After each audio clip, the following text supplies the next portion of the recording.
Hello everyone, welcome back to my channel. आज हम start करेंगे एनिमल किंगडम में class Amphibia. Chapter animal kingdom के बहुत सारे टॉपिक्स कवर हो चुके हैं।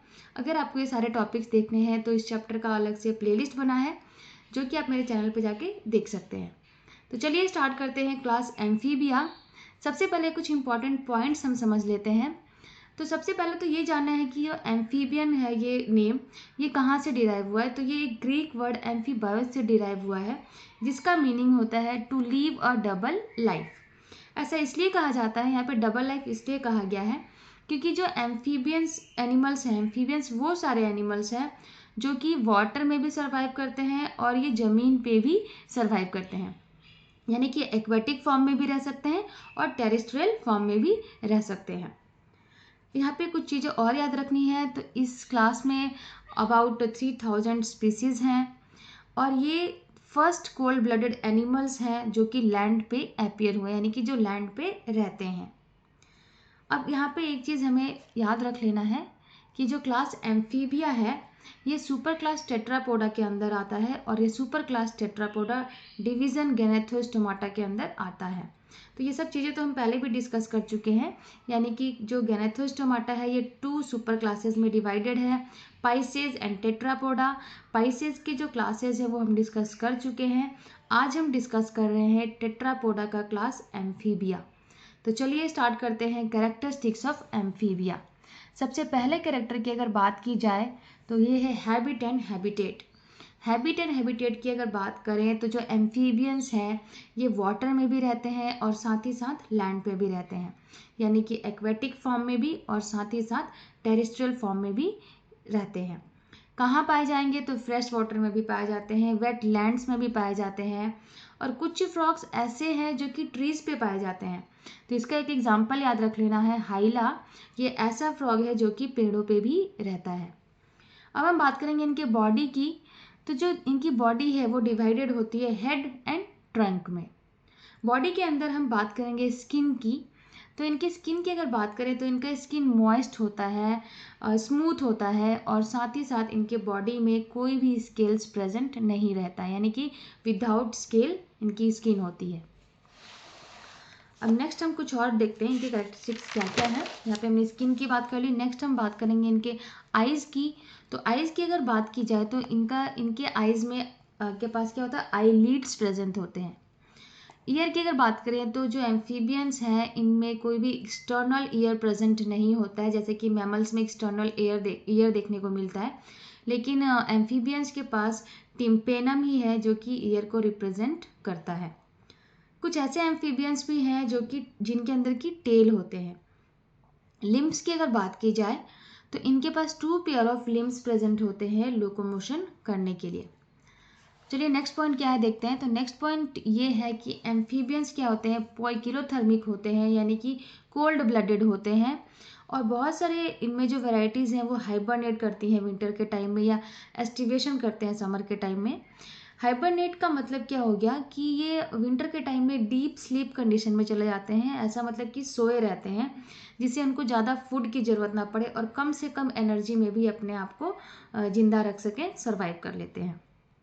अब हम बात करेंगे फिन्स की। तो इनके पास पेयर्ड फिन्स नहीं होते हैं, अनपेयर्ड फिन्स इनमें प्रेजेंट हो सकता है। बात करते हैं इनके नर्वस सिस्टम की। तो नर्वस सिस्टम में बात करेंगे हम क्रेनियल नर्व्स की। कितने क्रेनियल नर्व्स होंगे तो 10 पेयर ऑफ क्रेनियल नर्व्स इनके अंदर प्रेजेंट रहता है। सर्कुलेटरी सिस्टम कैसा होगा इनका, तो इनके पास क्लोज्ड सर्कुलेटरी सिस्टम होता है, जिसमें कि जो हार्ट है, हार्ट कैसा होगा 3 चैम्बर्ड होता है, जिसमें 2 ऑरिकल प्रेजेंट होगा और 1 वेंट्रिकल प्रेजेंट होगा। एक और चीज़ यहाँ पे याद रखना है कि इनका जो आरबीसी होता है वो बाई कॉन्वेक्स होता है, ओवल होगा और न्यूक्लिएटेड होता है, यानी कि उसमें न्यूक्लियस प्रेजेंट रहता है। नेक्स्ट हम बात करेंगे डाइजेस्टिव सिस्टम की। तो डाइजेस्टिव सिस्टम में इनके पास कंप्लीट एलिमेंट्री कैनाल है, साथ ही साथ जो इनका अपर या फिर जो दोनों जॉ हैं, यानी कि दोनों जो जबड़े हैं उनमें टिथ प्रेजेंट रहता है और ये टिथ होते हैं एक्रोडोंट। एक्रोडोंट यानी कि कर्व्ड होंगे वो टिथ। ये तो पहले ही बता दिया मैंने कि कंप्लीट एलिमेंट्री कैनाल होता है इनके पास। लेकिन यहाँ पे एक चीज़ याद रखना है आपको कि जो एलिमेंट्री कैनाल है या और जो यूरिनरी और रिप्रोडक्टिव ट्रैक है, ये एक कॉमन चैम्बर में ओपन होते हैं जिसे कहा जाता है क्लोआका, और ये क्लोआका फिर बाहर ओपन होता है। तो ये चीज़ इंपॉर्टेंट है जिसे आपको याद रखना है। अब हम बात करेंगे इनके रेस्पिरेटरी सिस्टम की। रेस्पिरेशन किस किस तरीके से करते हैं ये, तो लंग्स से करते हैं, स्किन से करते हैं, गिल्स से करते हैं एंड बुकोफेरेंजियल कैविटी से भी करते हैं। स्किन से कब करते हैं, तो जब ये वाटर में रहते हैं, जब ये एक्वेटिक फॉर्म में रहते हैं तो अपने स्किन से क्या करते हैं, रेस्पिरेशन का प्रोसेस करते हैं। गिल्स के यूज होता है तो जब ये अपने लार्वल फॉर्म में रहते हैं, जैसे कि फ्रॉग का अगर एग्जांपल लेंगे तो फ्रॉग का जो लार्वा है वो पानी के अंदर रहता है, मतलब और पानी के अंदर किससे करता है ये रेस्पिरेशन, तो गिल्स यूज करता है उस समय ये रेस्पिरेशन करने के लिए। बुकोफेरेंजियल कैविटी क्या है, जिसमें कि बुको यानी कि बकल कैविटी और फेरेंजियल यानी कि फेरिंग्स, तो बकल कैविटी और फेरिंग्स की मदद से भी ये क्या करते हैं, गैसेस का एक्सचेंज करते हैं और रेस्पिरेशन का प्रोसेस करते हैं। अब हम बात करेंगे एक्सक्रीटरी सिस्टम की।